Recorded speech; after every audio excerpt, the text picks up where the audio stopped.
Hello everybody, Assalamu alaikum. Dear viewers and learners, you are welcome in my another video.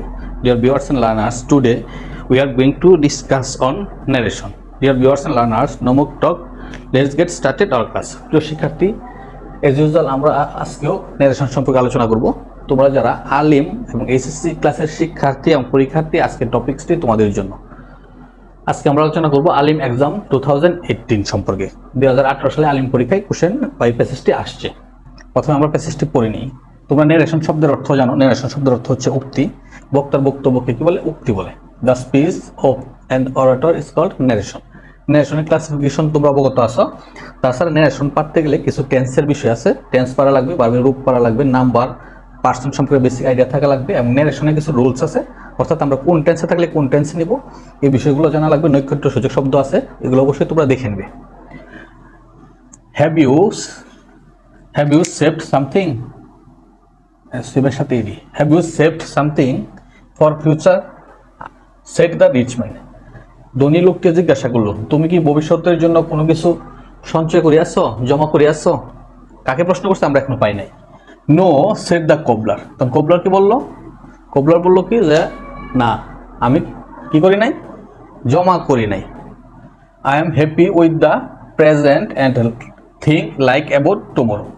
সে কি বলছে যে না, cobbler কি বলছে যে না, আমি যা আছে তাতেই সুখী আছি এবং আমি কি করি না, ভবিষ্যৎ নিয়ে খুব একটা বা আগামীকালকে নিয়ে খুব একটা ভাবতেছি না, আমি বর্তমান নিয়ে সুখী আছি। No, that would not do, said the rich man. তখন রিচম্যান বললো কি, বা ধনী লোকটা বললো কি যে না, এরকম করো না, এরকম করা ঠিক না। I like to see you above want. আমি তোমাকে অভাবের উপরে দেখতে চাই, অর্থাৎ অর্থনৈতিক সচ্ছল দেখতে চাই। Have this money and keep it. এই টাকাগুলো নাও এবং জমা রাখো। তাহলে রিচম্যান এবং কোবলারের মধ্যে কথোপকথন। তাহলে আমরা কি করব? আমরা জানি সবসময় রিপোর্টিং বার্বের অংশটা আগে লিখতে হয় এবং স্পিচটা পরে লিখতে হয়। এক্ষেত্রে আমরা রিপোর্টিং বার্ব লিখবো। সেড দ্য রিচম্যান হচ্ছে কি বার্বের অংশ, তো আমরা কি সাজিয়ে লিখবো? The rich man. এখন সেডের পরিবর্তন করবো। সেডের পরিবর্তে এই সেডের পরিবর্তে আমরা এখন কি লিখবো? যেহেতু এটা ইন্টারগেটিভ সেন্টেন্স, এই কারণে সেডের পরিবর্তে আমরা লিখবো কি asked. The Richman asked. Richman জিজ্ঞাসা করছে। কাকে জিজ্ঞাসা করছে? আমরা পাইছি কি যে পড়ার কথা আমরা পড়ছিলাম দ্য কোবলার। দ্য কোবলারকে তো আমরা লিখবো the cobbler, COBBLER, cobbler. The Richman asked cobbler.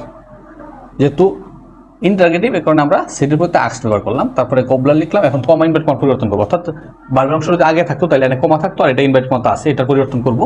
এক্ষেত্রে আমরা ব্যবহার করবো ইভ। কেন ইভ ব্যবহার করবো? কারণ এটা হলো ডাব্লিউএস কোশ্চেন না, এটার উত্তরে হাবা না বলা যায়। তুমি কি ভবিষ্যতের জন্য কোনো কিছু সঞ্চয় করতেছো? সে বলছে না। সে বলতে পারতো হ্যাঁ, অর্থ হচ্ছে হাবা না বোধক, অ্যাফার্মেটিভ বা নেগেটিভ কোশ্চেন। এক্ষেত্রে ইভ ব্যবহার করতে হয় কমা ইনভার্ট কমার পরিবর্তে। এখন আমরা পরিবর্তন করবো পার্সনের। ইউ আছে, ইউ দ্বারা কারে বোঝায়? অবজেক্টটা বোঝায়। তো অবজেক্ট বুঝাইলে কোবলারের পরিবর্তে আমরা ব্যবহার করবো হি। তারপরে কি ব্যবহার করবো? তারপর টেন্সের পরিবর্তন করবো হ্যাভ সেড। যেহেতু present perfect, have plus B3 present perfect. আমরা জানি প্রেজেন্ট পারফেক্ট টেন্সে যদি থাকে তাহলে আমরা প্রেজেন্ট পারফেক্টে কি করি? পাস্ট পারফেক্টে নিয়ে যাই। প্রেজেন্ট পারফেক্ট থেকে পাস্ট পারফেক্ট। তাহলে আমরা কি লিখবো? Had saved. Had saved. Something থাকলে এনিথিং অর্থের সুবিধার্থে, অর্থ ঠিক রাখার সুবিধার্থে এনিথিং। এনিথিং নৈকট্য সূচক শব্দের মতো। Anything for future. For future full stop. No, said the cobbler. তা কোবলার কি বলছে যে না, আমি টাকা ভবিষ্যতের জন্য কোনো টাকা জমাই না। এক্ষেত্রে আমরা কি লিখবো? The cobbler. নো যেহেতু বলছে, replied in the negative. Replied in the negative. The cobbler reply in the negative and added that. কেন লিখলাম? কারণ তারপরে অংশ বলছে আমি যা আছে বর্তমান নিয়ে আমি সুখী বা খুশি। এটা কোবলারের বক্তব্য। যে কারণে আমরা কি করছি? নেগেটিভের পরে এই অংশের জন্য নেগেটিভ, রিপ্লাই দ্য নেগেটিভ পর্যন্ত লেখার পরে অ্যাডেড এবং আরো যোগ করলো। কি যোগ করলো? I am happy. কোবলার বলছে আই এম হ্যাপি। আই দ্বারা কারে মিন করছে? সাবজেক্টে আছে যে রিপোর্টিং বার্বের মধ্যে কোবলার। এই ক্ষেত্রে কোবলারের পরিবর্তে আমরা হি দিব। হি, আই হয়ে যাবে হি। প্রেজেন্ট ইনডেফিনিট টেন্স আমরা লিখবো ওয়াজ। হি এর সাথে ওয়াজ থেকে কি ম্যাচ করে? তোমরা নিশ্চয়ই জানো যে হি যেহেতু সিঙ্গুলার, এর সাথে সিঙ্গুলার বা পাস্ট টেন্স থেকে ওয়াজ ম্যাচ করে, ওয়াজ বসে না। He was happy, he was happy, he was happy with the present, he was happy with the present and বলছে থিঙ্ক লিটল, থিঙ্ক যেহেতু প্রেজেন্ট ফর্ম আমরা এটা লিখব পাস্ট টেন্সে, THOUGHT থট, থিঙ্কের পাস্ট হচ্ছে thought, he thought little about কি বলছি টুমোরো থাকলে দ্য নেক্সট ডে, টুমোরো থাকলে the next day, next day মানে পরের দিন মানে আগামীকাল যেটা আসবে, এটা আমরা জানি। নেক্সট টুমোরো থাকলে কি ব্যবহার করা লাগে, নেক্সট ডে, টুমোরো থাকলে নেক্সট ডে, ইয়েস্টারডে থাকলে দ্য প্রিভিয়াস ডে, এরকম। No that would not do said the rich man, যখন কোপলার বলছে যে আমি ভবিষ্যৎ নিয়ে চিন্তিত নয়, ভবিষ্যৎ নিয়ে এত ভাবি না, বর্তমান নিয়ে খুশি, তখন কি বলছে, no that would not do, এরকম করো না, সেড দ্য রিচ ম্যান বললো। তো আমরা কি লিখবো, দ্য রিচ ম্যান, কিন্তু নো বলছে এই কারণে রিচ ম্যান কি না খুশি না, আমরা কথা আগে পড়ছি, পড়াতে বুঝলাম যে সে চায় সে অর্থনৈতিকভাবে পপুলার কি সচ্ছল হোক, এই কারণে আমরা লিখবো কি দ্য রিচ ম্যান, যেহেতু নো বলছে। ওয়াজ নট স্যাটিসফাইড, পাস্ট টেন্সের কারণে নো বলার অর্থ হলো সে খুশি ছিল না, খুশি না মানে খুশি ছিল না, আমরা পাস্ট টেন্সে লিখবো, যেহেতু এখানে শুধু নো আছে আমরা একটা পূর্ণাঙ্গ অর্থ দিয়ে এরকম সেন্টেন্স আকারে লিখবো। নিয়ম হচ্ছে পূর্ণাঙ্গ সেন্টেন্স আকারে লেখার চেষ্টা করা। The rich man was not satisfied, was not satisfied with the answer, NSWER answer, অর্থাৎ কোবলার যে উত্তর করছে এটাতে সে খুশি হয়েছে না, এই কারণে আমরা লিখতেছি the rich man was not satisfied with the answer and told him, সে সন্তুষ্ট ছিল না এবং সে বললো, তাকে মানে কোবলারকে বললো, কি বললো, দ্যাট যে উডন্ট ডু বা উড নট ডু, এমন করো না, উড নট ডু, যে এমন করো না, মানে এটা বোকামি হবে আর কি, এরকম। তারপরে কি বলছে, I like to see you above want, অর্থ সে বলছে যে এমন করো না, আমি তোমাকে অর্থনৈতিকভাবে সচ্ছল দেখতে চাই, অর্থাৎ অভাবের উপরে দেখতে চাই, মানে অর্থনৈতিকভাবে সচ্ছল দেখতে চাই।